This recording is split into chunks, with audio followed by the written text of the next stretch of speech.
Cornell played with poise down the stretch as they needed some extra time to defeat Dartmouth 79-76 in double overtime here in Newman Arena. Cornell extended their home team winning streak to 19 games on this floor tonight. I've been in the league 19 years. I don't take any win lightly. That was a huge win for our program. I don't think I've ever played in a double overtime game.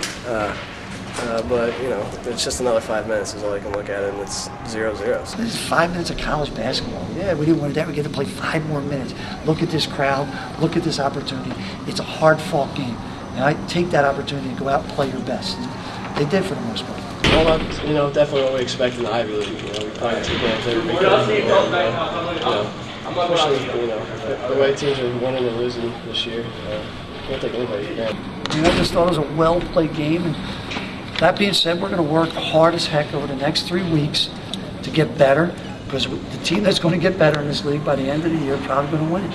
Despite trailing by 19 at one point in the second half, Dartmouth would not go quietly, sparking a 15-0 run before eventually falling in double overtime. The Big Green was led by the Ivy League's leading scorer, Alex Barnett, who scored a game-high 22 points. But during that stretch to get them back in the game, they played great. And then Barnett catches fire. I mean, we knew he was going to take a lot of shots and he was going to score points. So we just wanted to contest him on as many shots as we could, and you know, that's all we could really do. They have the attitude. We're gonna, no matter if we're down 19, we're playing the best team in the league. We're gonna do whatever we can to salvage this weekend. And they played great energy, great toughness, and they made great play after great play, and they deserve a lot of credit as well. They were attacking them really well, and we're doing a good job of defense. And you know, they made some shots and things are going right for us, which shots are going to not fall sometimes. But Cornell's ability to play down the stretch was tested Saturday night. Close games at Newman Arena are something the Red have not been accustomed to in recent memory. Nice to know that we can play down the stretch, and you know, there's a lesson learned. But, you know, we won, so that's what's important. And you know, it shows us that we can handle ourselves down the stretch and come up in big situations. I was a little nervous there, but actually, I felt pretty confident, you know, that we were going to pull it out. You know, it's nice being at home and having we had a ton of people there tonight.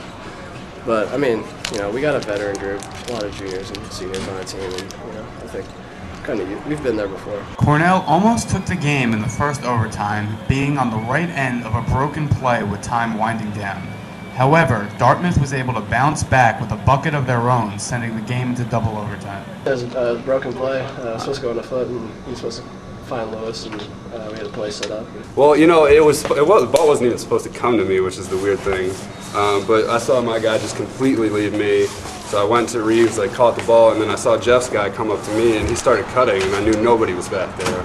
So I just gave him the ball, and he got excited, almost dropped it. So, but he came up with a nice dunk. Jeff Foote, who had a rough game from the field, came through in the clutch with a stellar post move underneath that eventually led to Cornell sealing the victory. Point guard Lewis Dale led the way for Cornell with 18 points, and he, along with freshman Chris Robleski, hit key free throws down the stretch that Cornell could not have done without. I thought Foote had an advantage in there. And he makes huge foul shots after he struggled with a couple.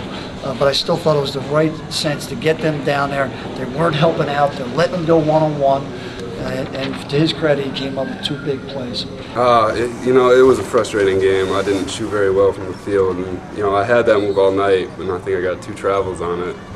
And it was just frustrating, but I knew I had it, so I went with it. And you know, when I made it, I was pretty relieved. I thought we made foul shots when we had to. We made tough plays when we had to. We made our shots, our free throws. You know, Lewis and Chris came up big with the free throws. So I'd say that's what it really came down to. With Princeton dropping to Yale and Brown this weekend, Cornell finds itself back on top of the Ivy League and in control of its own destiny in search of its 2nd straight Ivy League title and a berth back to the NCAA tournament. Reporting here from Newman Arena, I'm Jake Massbaum, Slope TV.